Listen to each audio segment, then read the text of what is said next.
What's up guys, Hades here. We got a patch note. It's a big one. This might actually be one of the best patch notes I've ever seen. So make sure you stick around for the whole thing because there's a ton of little good things in here. First, we have new features, Wild Furnace. There's a brand new event coming out.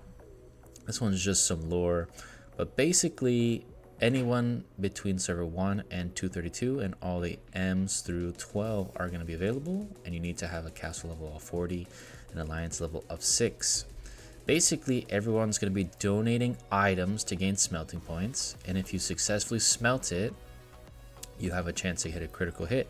You also have a chance to fail, but if you fail, you're going to get pollutants, and pollutants are going to lower the points of random enemy alliances, which means the more pollutants you get, the less points they have, which means you have a higher chance of winning.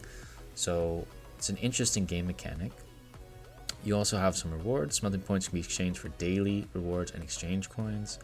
Alliance compete for rankings based on accumulated smelting points. So depending on how many points you get, there's probably going to be thresholds. They don't say here. But you can exchange some of your points for items, and I'll definitely do a whole video on this once it comes out. But that looks like a good event. The next one, and this is probably the biggest one of the patch, is Alliance Supremacy.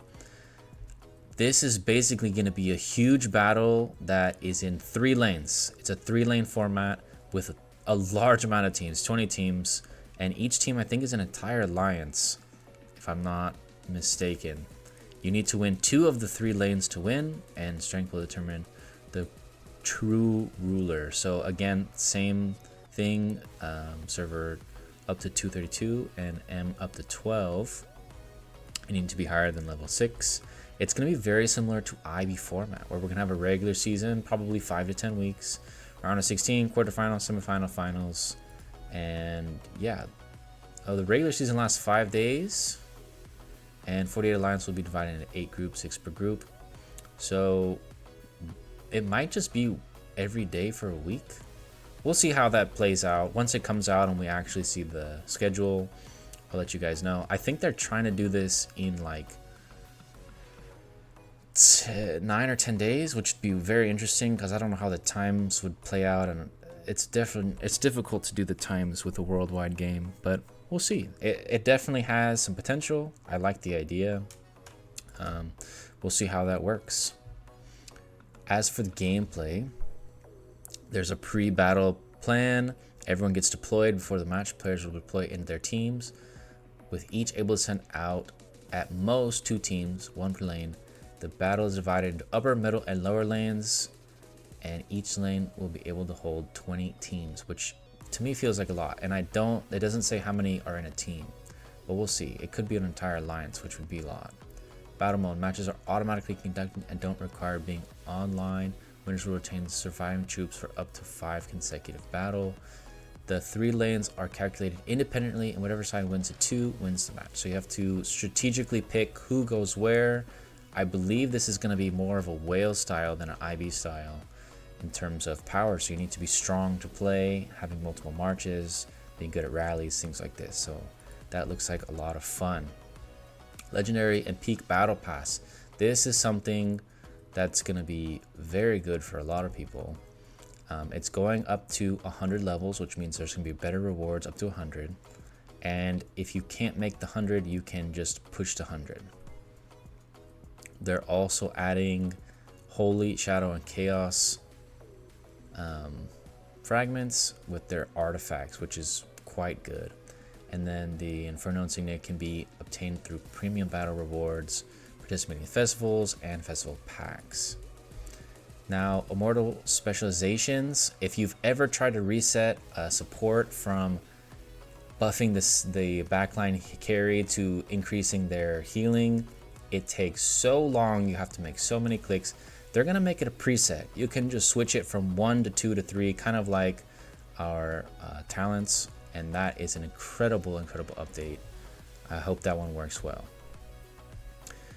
Some other big ones, optimizations, events. The monthly battle pass, they added a bunch of new heroes: Ragnar, Mehmed, Toyo, Darius, Cao, and their artifacts, which is huge because a lot of these are really hard to get. The artifacts are super hard to get, and they're almost unplayable because they're just too hard to find.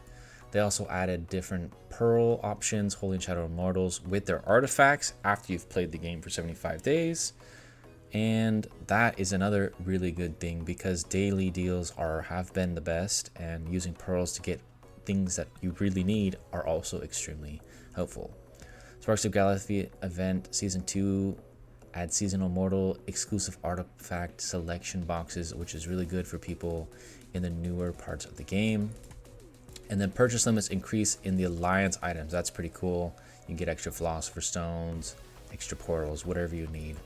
Very nice update. Raid settings. If you've ever been in KVK and you have no troops, you haven't been able to raid, they changed that from 30 to 10, which is an incredible fix. You won't feel that day to day, but there'll be times when you're fighting in a KVK and you have no troops and you want to raid, but you can't, and now you probably will be able to. So that's a nice little update. Alliance coordinates. This is when you make tags on the map. There's going to be the option to just put the beaker without showing everyone, which is just a quick little helpful change. Equipment gem auto removal. When a single piece of equipment has more than 2 gems socketed, you can remove all of them with one click, which is really nice. Kind of like the specialization, just a quality of life buff. And then, I don't know if anyone here has accidentally deleted all their mail. There's now a confirmation to delete it all, which is really nice. Instead of clicking delete all and it automatically deletes, now there's going to be confirmation that you want to do that. As for balance adjustments, the Pinnacle Trial ranking difficulty adjustment, I think they lowered it just a bit. It doesn't say, but I would guess that they lowered it a bit. 2, King Arthur was basically counter destroying burst carries, and they fixed the way that it's calculated, so he shouldn't be doing that anymore. And then they just fixed some of the translations for demonic contract, which should only affect a few people, and if this is your language, then they should have fixed it to this. But yeah, that's all for this patch. There's a ton of good stuff. I cannot wait for Lion Supremacy. I think that's going to be super fun. I hope you guys are having fun out there, and I can't wait to see you on the battlefield. I'll catch you guys in the next one.